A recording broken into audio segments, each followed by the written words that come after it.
Hindi na tayo mahihirapan umanggulo sa mga selfie natin dito sa 5 XView M4 Wireless Selfie Monitor. Pwede naman natin gamitin yung front cam, pero mas maganda kasi yung quality ng rear cam ng mga phone natin eh. Kaya mas madali na natin magagamit yung rear cam ng phone natin dito sa 5 XView M4 Wireless Selfie Monitor. MagSafe ready na to, kaya perfect sa mga iPhone users.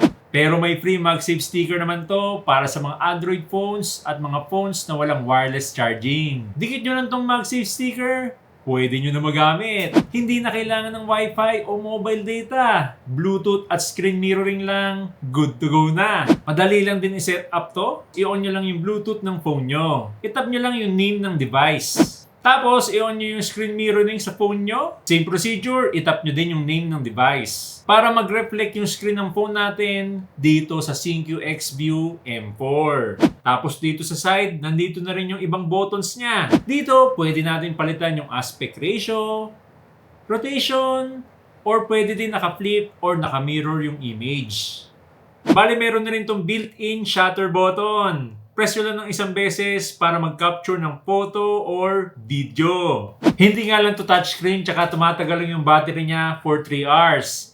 Pero siguro naman nakarami ka na ng selfie nun eh, di ba? Kaya hindi na tayo mahihirapan mag-selfie. Mas maganda rin yung quality kasi rear cam yung gamit natin. Maganda din gamitin sa paggawa ng contents, lalo na kung vlogger ka. No more hassle kasi wireless na. Madali pa gamitin.